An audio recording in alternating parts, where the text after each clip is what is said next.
तो आज की इस वीडियो में हम बात करने वाले हैं आईपीसी की धारा 30 से लेकर आईपीसी की धारा 33 तक। तो चलिए स्टार्ट करते हैं। सबसे पहले आईपीसी की धारा 30। देखिए, आईपीसी की धारा 30 वैल्यूएबल सिक्योरिटी को परिभाषित करती है। अब आसान भाषा में समझिए, घर की ज़मीन की रजिस्ट्री हुई जिस कागज़ से साबित हो जाए कि ये घर मेरा है, तो वो वैल्यूएबल सिक्योरिटी है। अब जैसे उधार का लिखित कागज़ हो गया जिसमें लिख दिया कि मैं 1 लाख रुपये दूंगा, या जिस तरह भी कागज़ है, तो वो हो गया आपको लिखित कागज़, वैल्यूएबल सिक्योरिटी। दूसरा हो गया वसीयत, यानी मरने के बाद किसको क्या मिलेगा ये तय करने वाला कागज़ भी वैल्यूएबल सिक्योरिटी होता है। जैसे चेक दिखाकर पैसा मिल जाता है, तो चेक भी वैल्यूएबल सिक्योरिटी है। अब वैल्यूएबल सिक्योरिटी क्या नहीं है ये भी समझ लीजिए। जैसे खाली कागज़, फ़ोटो या साधारण चिट्ठी या ऐसा कागज़ जिससे कोई पैसा या हक साबित ना हो, तो वो वैल्यूएबल सिक्योरिटी नहीं होता है। तो क्लियरली आप समझ गए होंगे कि आईपीसी की धारा 30 क्या बताती है। अब आगे बढ़ते हैं और आईपीसी की धारा 31 को समझते हैं। देखिए, आईपीसी की धारा 31 विल यानी वसीयत की परिभाषा करती है। यानी विल क्या है, वसीयत क्या होता है। देखिए, आसान भाषा में समझिए कि वसीयत वह कानूनी दस्तावेज है जिसमें कोई व्यक्ति यह लिखता है कि उसकी मृत्यु के बाद उसकी संपत्ति या अधिकार किसे मिलेंगे। दूसरी चीज़ कि वो व्यक्ति खुद जीते जी विल को बदल सकता है। विल मतलब वसीयत को बदल या रद्द कर सकता है। जैसे उदाहरण में कोई लिख दिया कि मेरे बाद मेरी ज़मीन मेरे बेटे को और बैंक का पैसा मेरी बेटी को मिलेगा, तो ये वसीयत हो गया। ठीक है, तो ये आईपीसी की धारा 31 में वसीयत को परिभाषित कर दी गई है। अब बात करते हैं आईपीसी की धारा 32 की। देखिए, आईपीसी की धारा 32 बहुत आसान है। इसमें क्या है कि कानून में सिर्फ गलत काम करना ही अपराध नहीं होता, कभी कभी ज़रूरी काम न करना भी अपराध होता है। तो बस यही बात आईपीसी की धारा 32 कहती है।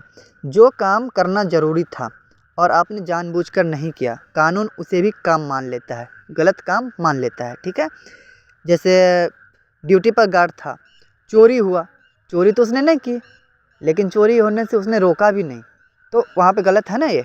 तो इस तरह से हो जाता है आईपीसी की धारा 32।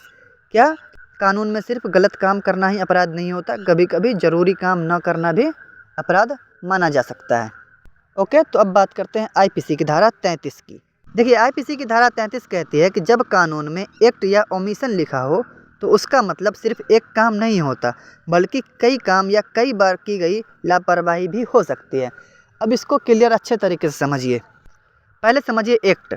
एक्ट मतलब सिर्फ एक बार थप्पड़ मारना ही एक्ट नहीं होता। अगर आप पर केस होगा थप्पड़ मारने का, तो आपने एक थप्पड़ तो नहीं मारा, आप अगर मारा तो 4-5 थप्पड़ मारा, तो क्या 4 बार केस चलेगा? जी नहीं, केस तो एक ही बनेगा, थप्पड़ का। ठीक है, तो ये हो जाता है आपको एक्ट।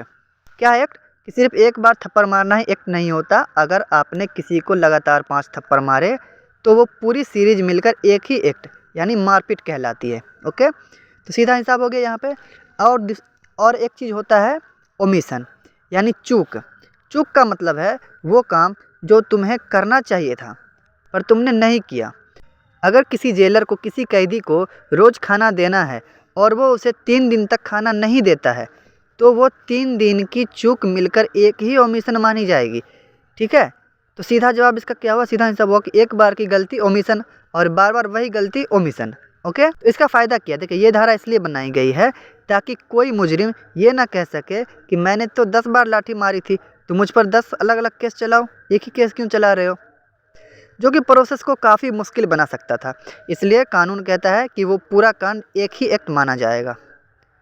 ठीक है,